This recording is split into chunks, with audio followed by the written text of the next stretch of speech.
Morning, everybody. Sorry about that. We had to reset the computer that beams everything out. So if you don't mind giving us a green check if you can see and hear. Abby was mentioning she had some issues with the audio, but it seems like everyone else can see and hear me okay. So if that's the case, then we'll just continue on. If not, we can address more issues that we might have. Excellent. We've got lots of green check marks, so that's good.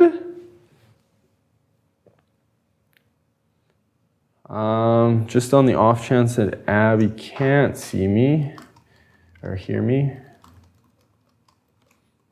I'll just type something into chat for her. All right, I don't have a ton planned for today. I just want to go over a few things with you guys. If you have any questions, as always, just fire them into chat. But just want to make sure that you guys are all,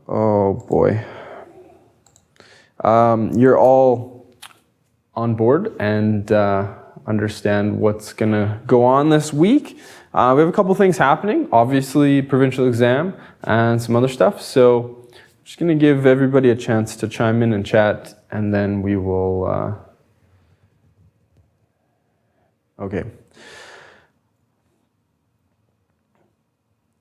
Avery, it's due today, so you have time. I'll go through that. If you guys have any questions as I go through this, let me know, but I hope to go and answer all of your questions. Essentially, everything that you've done should be finished now. We had our kind of mark cut off on Friday. So any assignments, tests, reviews, assignments should all be complete and submitted. Your final review is to do today, so you had choice 1, 2, 3, or 4. And it's really important that you check your grades and make sure that I haven't missed anything marked, missed marking things or anything like that. And I want you guys to make sure that you let me know if there's something that looks a little bit funny.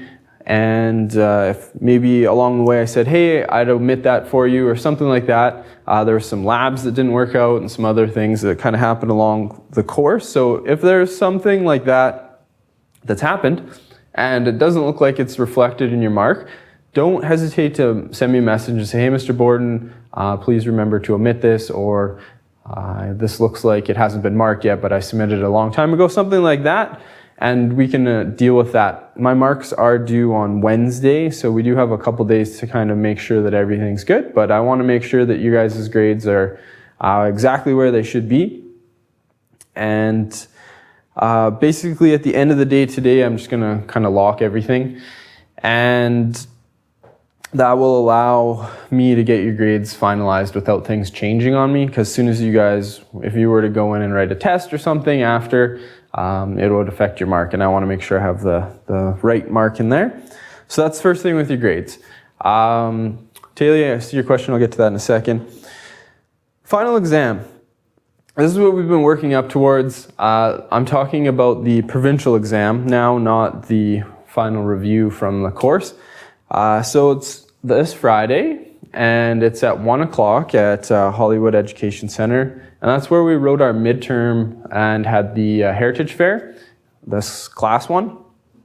So you guys need to show up about 15 minutes early. That just gets you sitting down in the right seat. You got to find your test, and then basically you have to sign a form, and we'll give you some stickers to put on your test booklet and your answer booklet. And you have to stay for at least 1 hour. I forgot to write it in here, but you can show up 30 minutes late. So if you show up at 1:31, you're not allowed to write the test. If you show up at 1:29, you're allowed to write the test. You have to stay for an hour. So if you are going to,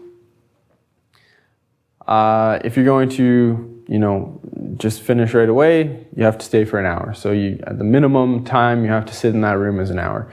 You get up to 3 hours. The test is designed for 2 hours. It's 80 questions, multiple choice, no written, no nothing else. And you just have to be there for an hour. So if your parents are coming to pick you up, 4 p.m. would be the latest you could write the test. So we hope to get everything started on time and finished on time. You will need a pencil because it's a paper exam. You have to bubble in the circles, so pencil. And you'll need a calculator for the physics unit for some of the radiation stuff as well. And you can bring water and a snack or whatever you want. We'll have somebody will be at the front door. We're not in the same room as we were before. Unfortunately, we couldn't get that one. We have one at the back of the building, so it'll just be a bit quieter. Not that it's a super noisy room. And anyways, that is this Friday. Does anybody have any questions about the final? I see you have a question there, Abby. You're asking about the exam, the practice exam, or the review. It's due today at the end of the day. And how much is it worth? I think it's worth something like 7 to 10%. I don't remember exactly what it's in as. So that is the final exam. Nobody seems to have any questions about that. We'll just keep on rolling. The final review. So this is any last questions you might have on Wednesday this week from 1 to 3 at McWilliams Center, so where we broadcast and meet out here. If you have any questions, you can come in and ask, and I'll just be here and be able to help you guys out. Well, if you are going to come, you just want to send me a message in Moodle or an email or something, just so we know how many people to expect. You're not required to come, but if there is anything you have questions about or something that you didn't get along the way, I'd be happy to go over it there. As well, if you want to look at some additional material, I have old tests from all the sections and worksheets and all sorts of stuff. So if you have anything that you might want to go over in person instead of online, this would be the last chance to see me. It would be on Wednesday from 1 to 3 at McWilliams Center downtown. With the final reviews, I'll go over those in a second, but I hope to, it just depends on which choice you picked. If you pick one of the exams, I will mark it and I'll give you the correct answer, and then I will send it back to you so you can look at it. And then if you were to do the workbook with all the questions in it, I'll go through and mark all the questions and make sure that you've got all the right answers in there. And then if you did the in-class exam, choice number 4, the one that's kind of built into the course, the multiple choice will be marked for you. I'll mark the written, and then I'll give it back to you. So I hope by hopefully the end of the day tomorrow, I'll have the solutions to anything you submit for me. And I think I'll post the answers to the tests just in general. So even if you didn't write, choice number 2, and you want to go back and look at it, I'll put the answers to choice number 2 up. So you can use that as an additional piece of review if you want, or just to, check some questions and things like that. So I'll mark whatever you submit to me, I'll mark it, give you the correct answers back. The other choices, if you didn't pick them, that's fine, but I'll give you the answers to those as well. And that's kind of that. Does anybody have any questions about that? I see a bunch more questions or statements coming in here. For the practice provincial, I use the sheet of paper. Yes, that's fine. So if you had like 1A, 2B, 3B, 4C, I can go through and just mark that. And I said this before, I said if you want to include any written work that you did along the way with the practice exams, the practice provincials, I can look at the work you've done and say, oh, it looks like you forgot this number, whatever. There's only a few questions that might be like that, but something like balancing or things like that, I could find some mistakes in your work if there are any, and help you out there. Yeah, I know printing off like a 50-page exam and then submitting that again is a lot of work. So if you did it in a Word document, that's okay. I don't really care which way you do it, as long as it's kind of obvious which answers you've chosen. I can mark it and give it back to you. So hopefully that makes sense. There you go. So that's kind of all I wanted to say about that. Ava, you're right. The combustion ones is tricky, but the good news with combustion is once you figure out that you have a combustion, basically you're going to go through it and it's not going to work out, and then you just double everything and then it will work out. That's kind of the trick with the combustions. You'll see that there's a bit of a pattern for those. All right. It's not going forward. Oh, there we go. I only made those 3 slides. I want to say with the final reviews, choice 1, 2, 3, or 4, I had something else written, I guess I forgot to include it. If you had any specific questions from the reviews, I'd be happy to go through that now. I might not just tell you the answer outright, but I can help you, if you have any questions that came up while going through the final reviews or anything else for that matter. I don't have anything planned for today, so you guys have been working hard and you guys have worked hard all semester to get this far. So if you do have specific questions, let me know what you're asking off of the choices or a learning guide in the past or an old test or something, and I can go in and try to figure it out. And basically, I don't really have anything additional to say. The important stuff is everything was due on Friday last week. Your final review is due today at the end of the day, so I leave here at 3:30 or whatever. I will come and check the grades tomorrow morning. So that's that. Marks will be kind of cut off today. Everything will kind of be finalized. And if you want to come in on Wednesday, 1 to 3, final exams on Friday at 1 at Hollywood Road. And that's it. So if none of that applies to you, you got it all under control, you don't want to sit and watch me do any problems that anybody had, you're free to go.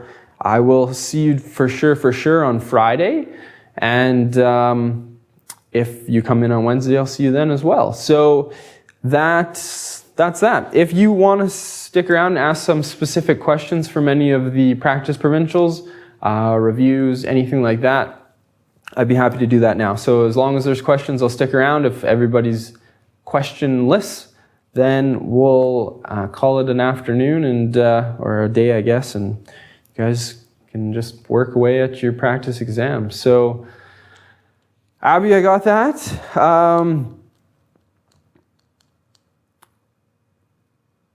Okay, so Abby's got some questions. If you have some additional questions, let me know. The one that starts with decomposers. Let's see if I have it loaded in here. Practice, I don't believe this is it. This is the one I went over in class. This is the year in review. This is not the one you're talking about. This may be the one you're talking about. This looks like it's starting with decomposers. Okay, Abby. Question 1, 14, 28, 38, and 42. Perfect. So decomposers are the main source of energy for...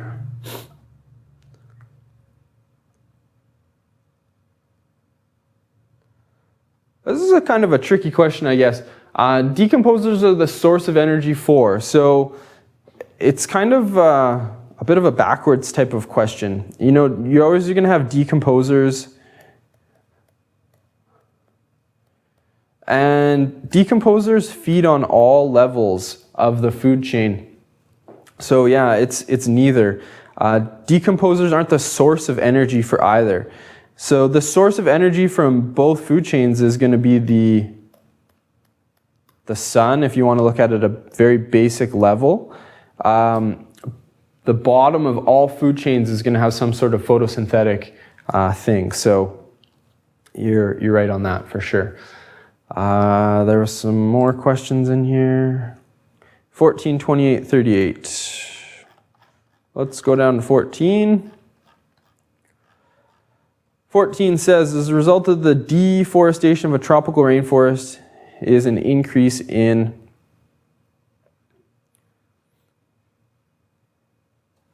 This is kind of like the question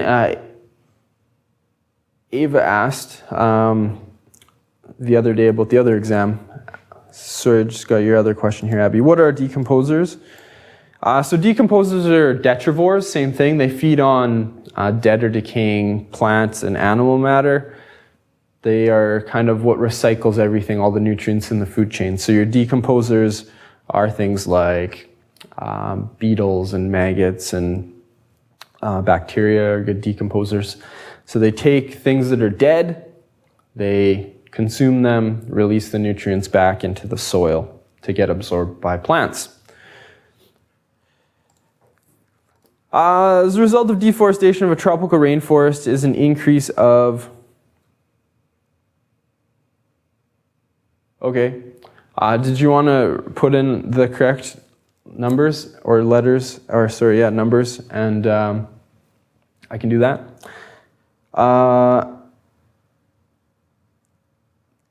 Tropical deforestation gets rid of biodiversity.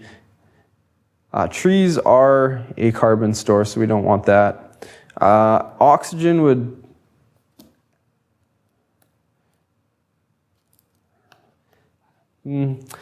I'm thinking it's probably C. Yeah, Ava, I would agree with you on that. And again, that's probably the most correct answer out of them. You could make arguments for the rest of them, but we talked about that specifically. When you take away the trees, the root systems disappear, and then you have rain, and then the soil runs off, and then you end up with issues with the soil. If you don't have soil, you can't grow plants.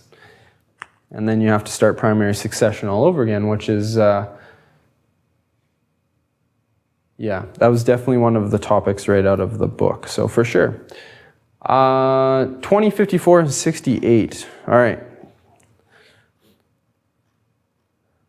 Population of squirrels migrated to an area where there's very little competition. If the population of squirrels increased and then stabilized, which of the following statements explains why the population leveled off? So I guess we have a little graph here showing the number of squirrels entering an area, and then it kind of levels off here. The squirrel stopped reproducing, and that's not likely. Why would an animal stop reproducing? There were no known predators to the squirrels in this area. It's plausible. Predators of the squirrels occupied the same niche as the squirrels. A limited amount of food and shelter was available to the squirrels. So we know it's not A, and it's likely not B, because if there was no known predators, then the population probably would have increased a lot. Looking at answers C or D, those are pretty interesting. If the predators occupied the same niche, would the population of squirrels increased and then leveled off? What would be the sort of cause and effect relationship between the predators and the squirrels? If the predators were there in the same niche, then the squirrel population probably wouldn't have increased initially, because there would have been a lot of competition for resources, the shelter. I would say if the predators were in the same niche, your population probably would have done something like this, just stayed kind of level. I like answer D because initially there's a bunch of food and a bunch of shelter. And then once the population increased to a certain point, you run into problems with food and shelter. There's not enough food to support a population size any larger. So there was very little competition. I suppose I would see that in kind of the past tense. And competition, generally speaking, we talk about competition as being between different organisms. So the population of squirrels migrated to an area where there was very little competition. I would definitely go with D on that one. So because they reached the carrying capacity of the ecosystem, or they ran out of food and shelter, you would run into issues with that sort of thing. 54.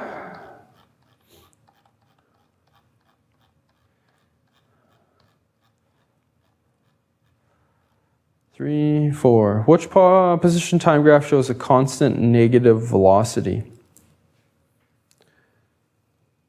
The important idea here is to remember that slope of a position time graph equals velocity. And in this case, we need to have a negative slope, which would be a negative velocity. So the only one that has a negative slope is B. Everything else is, this is a positive slope, this is a positive slope, this is zero slope.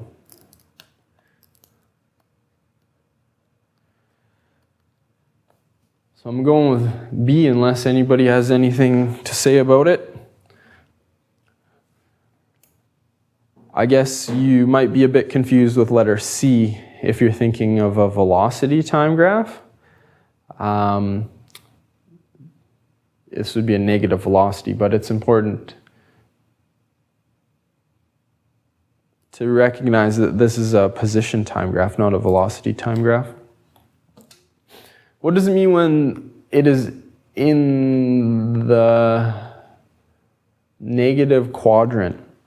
All right, let's think of it this way. Let's just put some numbers in here. That's positive 5, that's negative 5. In the middle we have 0. I could draw like a little picture here. Here's 0, here's positive 5, here's negative 5. So at some time, our object started at negative 5. Let's draw a little ball. Sometime later, it was at, I don't know, negative 2 maybe. So now the object's here. And then it looks like it's working its way along towards the tree. And it ends just before it gets to 0. But it's just moving towards there. What do we call that? Well, if we were to find the slope would be rise over run. It definitely have a positive slope. So it would be a position time graph. We just say that an object's moving in a forward direction towards some initial position, some initial object. I think you're probably getting position time graphs and velocity time graphs mixed up. A velocity time graph would be something completely different. Because these are all position time graphs, it's just an object starting at negative 5 meters. I made that number up, but it's starting to the left and it's moving back towards some starting initial position or some 0 position. Hopefully that squares that one away.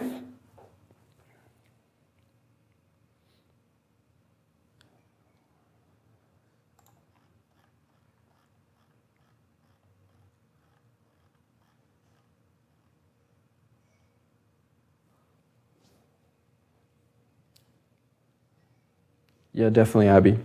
Number 68 is just a basic vocab thing. It's seen if you know the difference between the epicenter and the focus.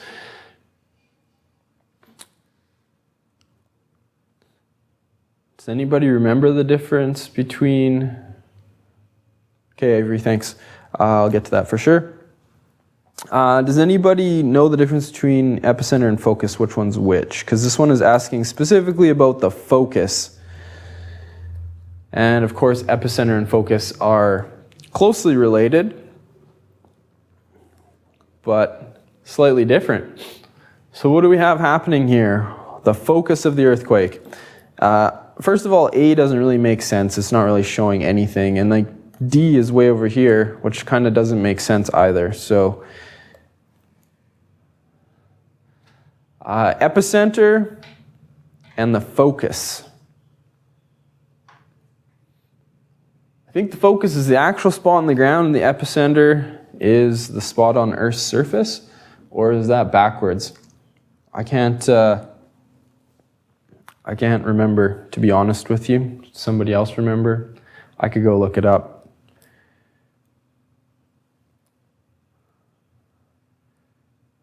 I don't have a unit 10 in here. Epicenter is I'm pretty sure the epicenter would be C in this case, and the focus would be B. The focus is the spot on the ground, and the epicenter is the surface.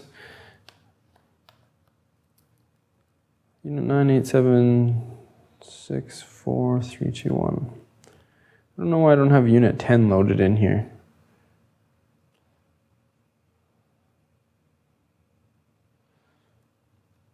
So the focus is where the pressure gets released, and then this is the epicenter.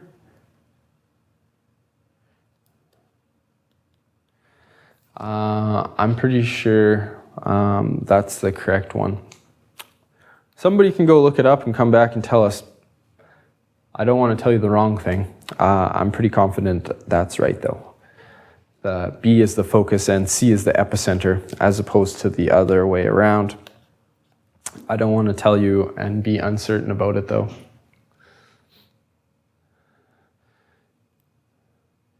Yeah, that's kind of what I'm thinking about as well, Abby. When you talk about earthquakes in the news, you say the epicenter was 10 kilometers south of Vancouver, or 40 kilometers west.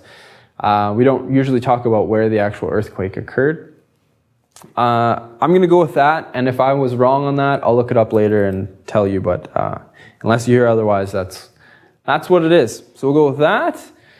There's a few more questions on the same test. 68, 73, and 78.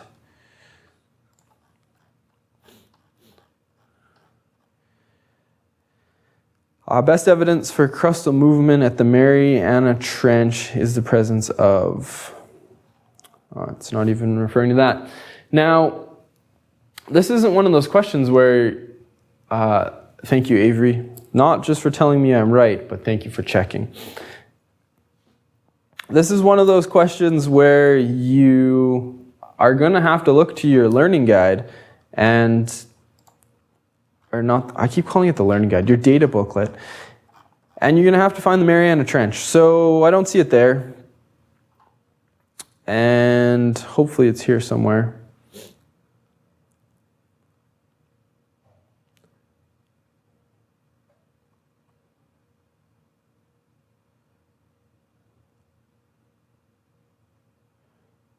I would find it really difficult to believe they would ask you about the Mariana Trench and not tell you about it. Oh, it's referring to the previous page?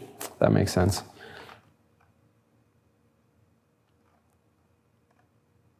There's the Mariana Trench, 71 to 73. That makes way more sense. They're not going to ask you to memorize where that is. So Mariana Trench, you can see it's happening at these little triangles, remember, mean a subduction zone. So you have one plate going under the other. Trenches occur where you have subduction. And let's reread the question again. Best evidence for crustal movement at the Mariana Trench is the presence of a rift valley. Well, a trench is happening at a subduction zone, so that doesn't make sense. A spreading ridge is a rift valley on land. Hotspot volcanoes and shallow, medium, and deep focus earthquakes. So I'm going to think it's either C or D.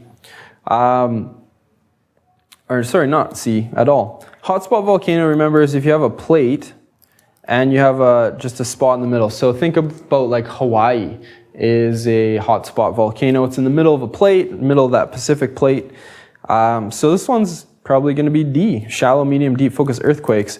Why is it that? If you think about the picture up above here is kind of describing what's happening there. If you have two plates sliding past each other, if we look at part A here, because these plates can lock up along this line where they're kind of running into one another, you can end up with really shallow earthquakes. So you could end up with an earthquake right here. You could end up with a medium earthquake right here, or you could end up with a really deep earthquake. So when you have subduction, two plates running into each other, you're going to end up with earthquakes at the surface and then all the way down the subduction zone. So this can keep going and get really, really deep focus earthquakes there. The little triangles are signifying the subduction zone, yeah. So They do actually show you which direction the subduction's happening. They will always point to where the subduction's going. I think. Notice how some of the triangles, even on this one right here, some of your triangles are pointing that way and then some of your triangles are pointing that way. So it just shows which way the subduction's kind of going. I wouldn't look too deeply into that. If I look at this picture, I see that I have this plate here is oceanic, and then I have some crust here, or continental, I guess would be a better word. So it looks like the small, thin oceanic plate is going under the much thicker continental plate.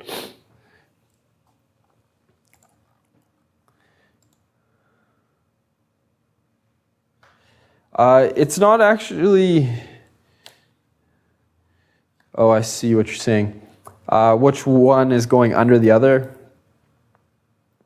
So these are both showing divergent boundaries, which is incorrect. So we get rid of those automatically. And then we need to figure out which one's going under which. So you'd be looking at C, because you have the oceanic plate on the right, and then the continental plate over here. I would go with that.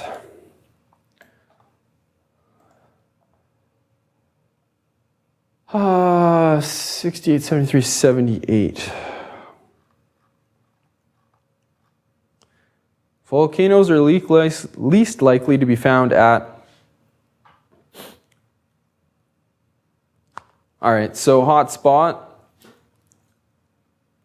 If you have a plate and you have a hole in the middle of it, magma comes out, there's your hot spot. Transform fault is two plates that are sliding past one another.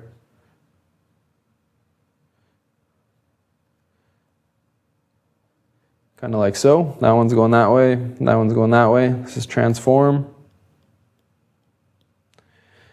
Spreading ridge is where you have two plates that are moving away from one another, and a subduction zone is what we just looked at. So, volcanoes are least likely. If we think about a transform boundary, there's nowhere for magma to rise up between those two things. If you have plates sliding past each other, you have two really thick on either side sections of plate. One's going this way, one's going that way. There's going to be no magma coming up through there. They're just sliding past each other. The other one's the hot spot. You have magma rising through the plate. Subduction, you get the melting and then volcanoes occurring, and then with a divergent plate boundary, the magma will rise up between them. So there you go. I'm thinking it's definitely a transform. All right, there were some additional questions here. Ava, I'm just reading your question. I think this is the next one. Symbiotic relationship between remoras and sharks. Seems like both species are benefiting from the relationship, but why do some people call it commensalism if it seems to be mutualism?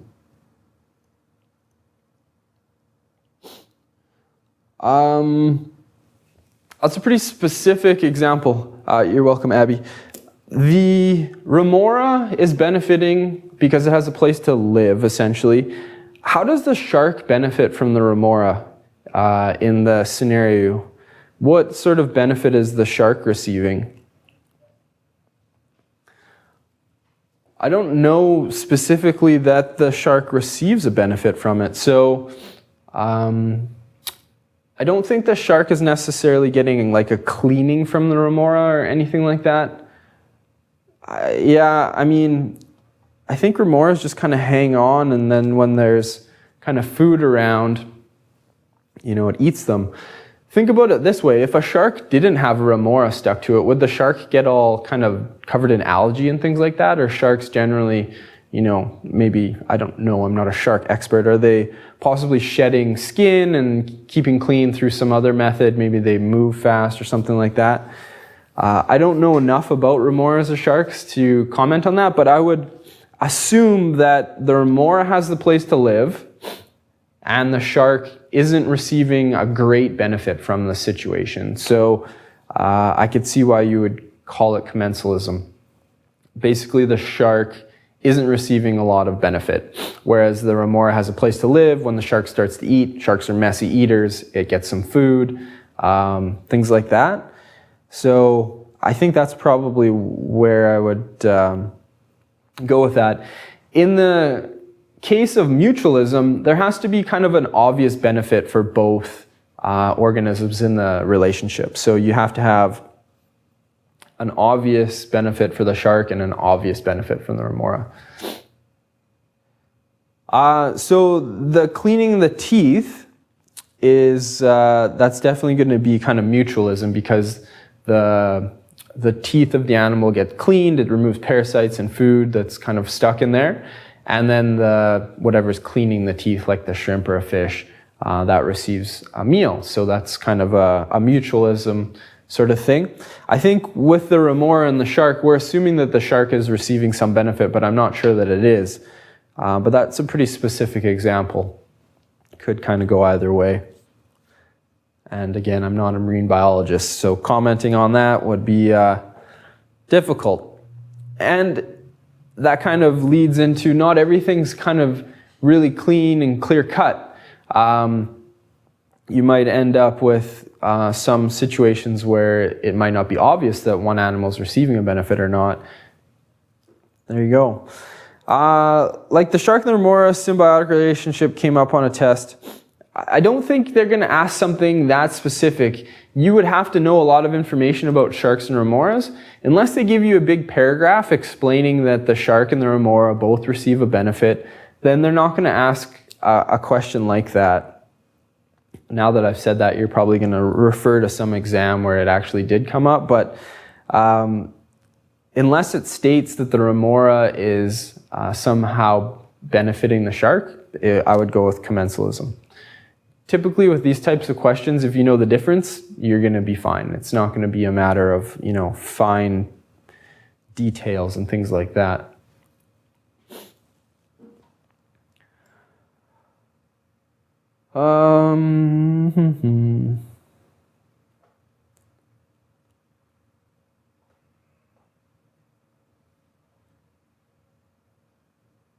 All right, so I got through Abby's questions.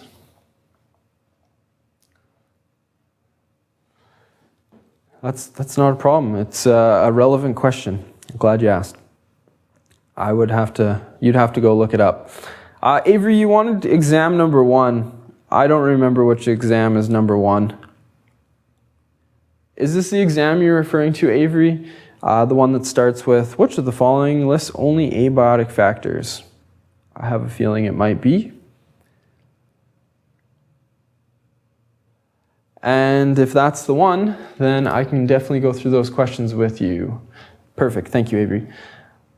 All right. You asked about, just scrolling up in my chat. I know you asked 32, but there are some other ones. Number 32, 19, 20, and 32. Did I get all those? Ava, fire away for sure. 19, 21, and 32. Okay. 19.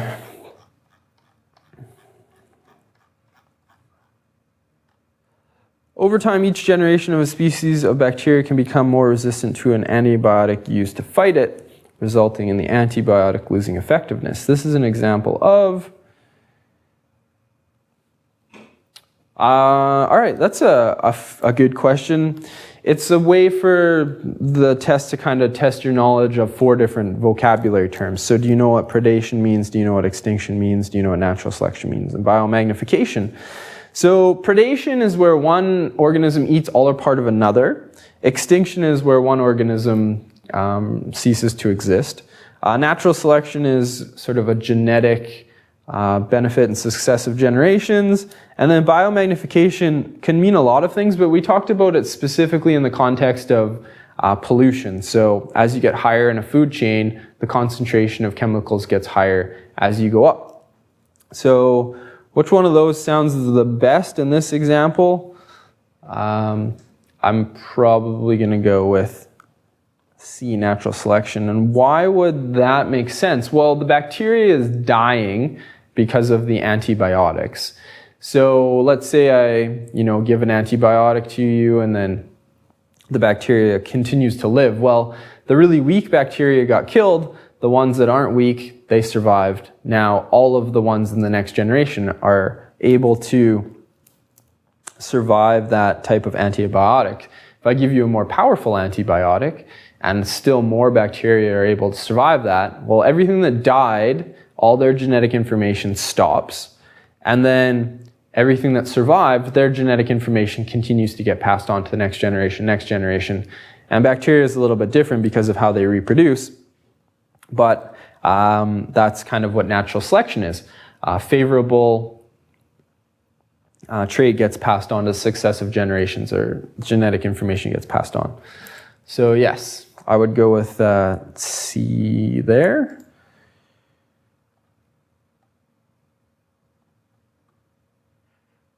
(21) and 32. Looks like we went through this one. I think Ava actually asked about this a few classes ago. In order to slow the spread of the pine beetle, we burned some forest. 5 years later, which of the following statements would be true? This is a pretty tough question for sure. And I would go with I would eliminate the incorrect answers. Think about it that way. It maybe makes a bit more sense. I would say life had returned to the area. There'll be lots of grasses and plants growing. Animals move back in. Climax community will be established in 5 years. That usually takes, like in the time frame of 100 years to get to a climax community. And the mountain pine beetle will have proliferated in the area. That means it's going to spread really quickly. So, yeah, it's going to be the biodiversity one. But that's kind of like the least wrong answer. I don't know. Obviously, there's something I missed when talking about sort of biodiversity after an event. 32, which of the following compounds forms a basic solution when dissolved in water? This is going back to metal oxides and water and non-metal oxides.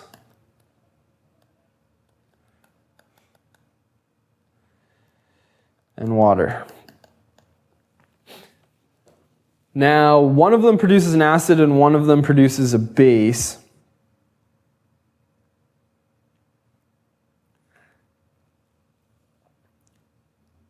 And I see CSOH is already a base, so I'm thinking the answer is probably going to have a 3 in it. Now I just need to remember if a metal oxide in water produces an acid or a non-metal oxide in water produces an acid, and I don't remember. So we're going to have to go back and see if it's in the notes. Acids, pH indicators, this is unit 5, I'm pretty sure, second half. Metal oxides react with water to form bases. So a metal oxide and water gives us a base. All right. So now that I'm back here, I need to figure out which is my metal oxide. Barium's a metal. So metal oxide and water gives us a base. Non-metal oxide and water gives us an acid.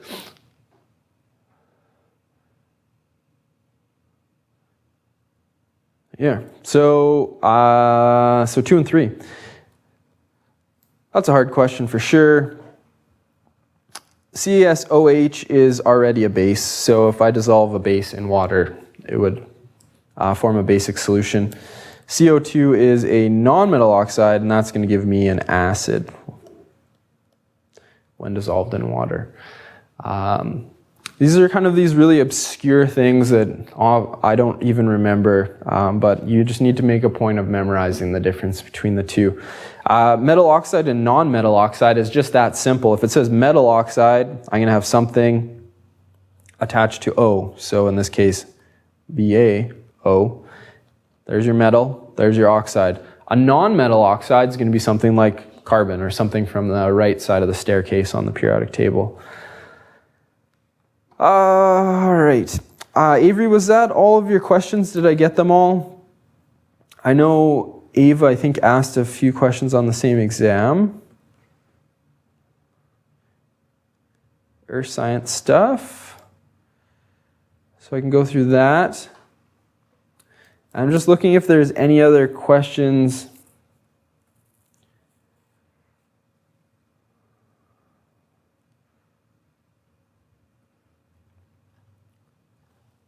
Along the way, but I think that's kind of it. All right, so the earth science stuff for you on the same exam, Ava, and hopefully Avery, I covered everything you had questions about. If not, let me know.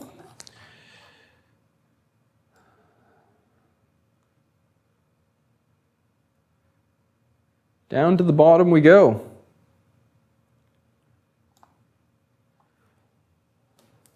All right, so Ava, you asked about 73, 76, 79, 77 to 79. What occurs at X?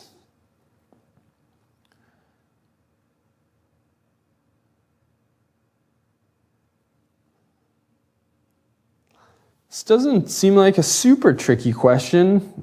I guess the diagram looks a little bit different. Let's go with, you've answered it obviously, Ava. What did you think it was?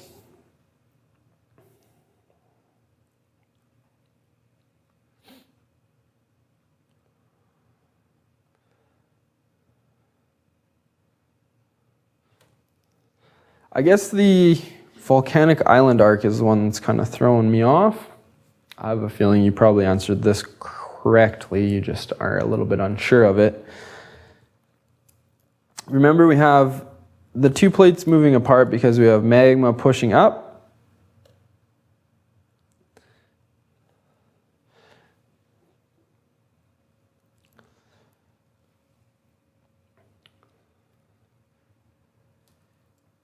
So you're right, the ridge push occurs. That one's correct for sure.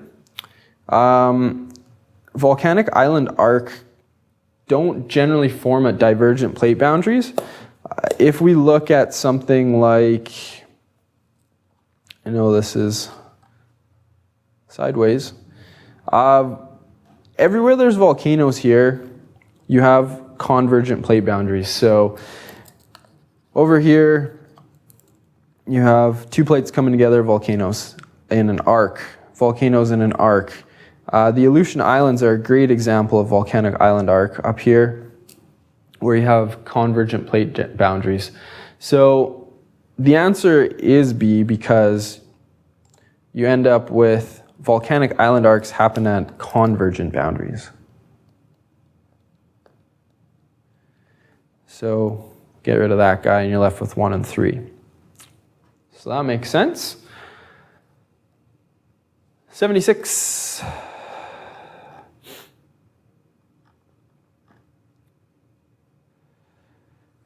During the Triassic, the Atlantic Ocean was formed along the North American plate westward.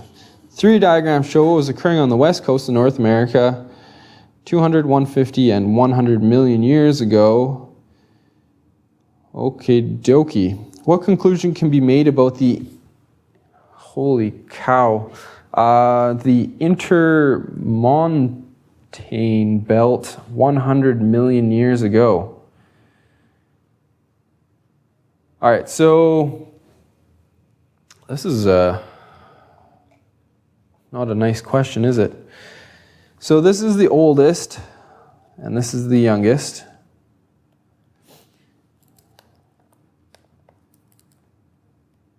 and we're talking about the 100 million years ago picture. So it's talking about the formation of the Atlantic Ocean.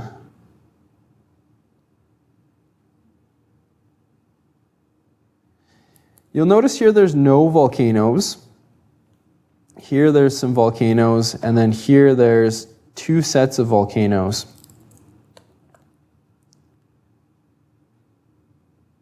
The west coast of North America. Okay, so what conclusion can be made 100 million years ago? It's formed at a spreading ridge. No, we have convergence. 7060 thought it was D. Okay. It was an active volcanic region. That's looking okay. It's considered the remains of volcanic island arc and hotspot volcanoes.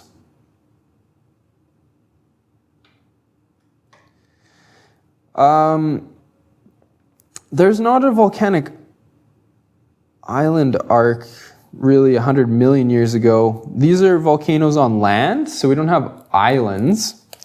And then consists of the remains of volcanic island arc and a continental volcanic belt.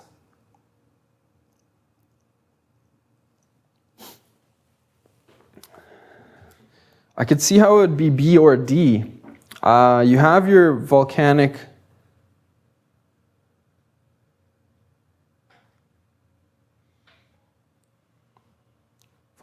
island arc there. I'm looking at the Phaleron plate here and the Phaleron plate here. The insular plate gets kind of subducted and disappears. This is some serious business here.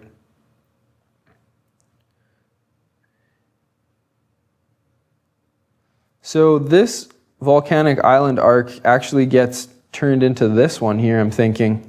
So consisted of the remains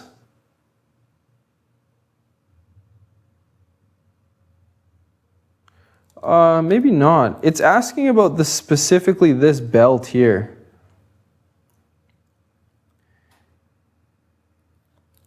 I guess it's saying that they have the intermoraine belt here.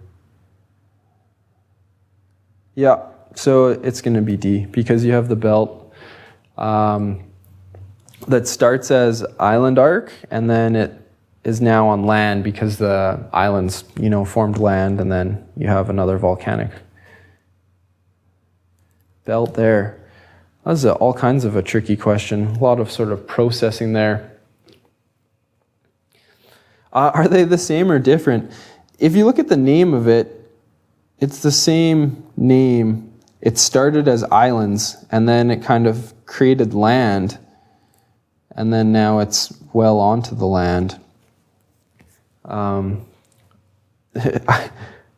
don't know. I'm thinking letter B is wrong because it's specifically asking about this belt, but I'm thinking the majority of students would probably pick B, but I'm thinking D is the correct answer. I don't know why B just seems like it seems like there's two right answers and you need to pick the most correct answer. I think D is more specific than B, and I would go with D. That's definitely a hard one. I find that the most difficult ones are in the earth science section, maybe because it's kind of my weakest area. I always have trouble with them. 77, which of the diagrams shows evidence for continental drift theory? Remember, continental drift theory and plate tectonic theory are different things. We need to remember which is specific to continental drift and which is specific to plate tectonic. So continental drift was Alfred Wegener. He didn't know why they moved, he just thought they moved. And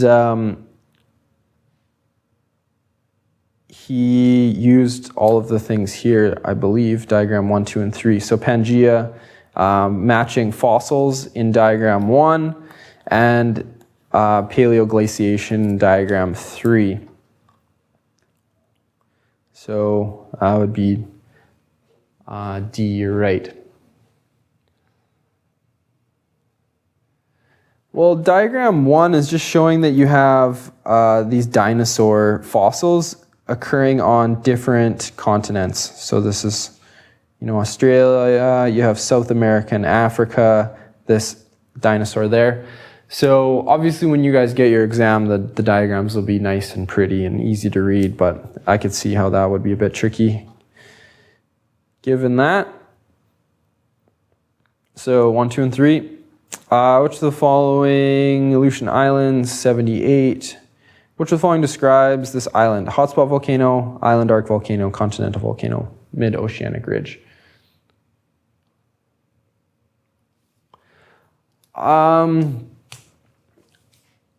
If you just remember Wagner did Pangaea, then the other two people, we had J. Wilson Tuzo and who's the other guy?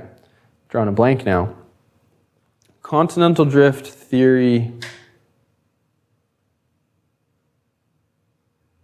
I can't believe I've forgotten the other guy's name. Wagner, Tuzo. Just know the difference between continental drift and plate tectonic theory, and you'll be okay. It's pretty rare that the last question's specific about names.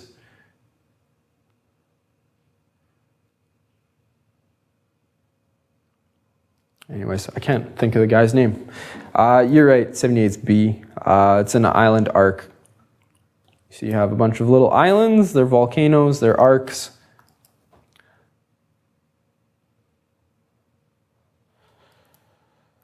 Yeah, there's going to be nothing specific to the people.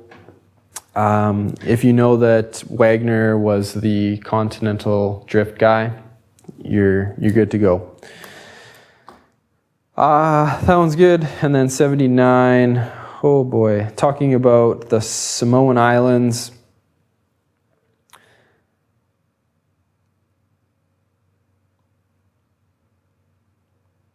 Cluster earthquakes, blah, blah, blah. X should have been just east of the chain.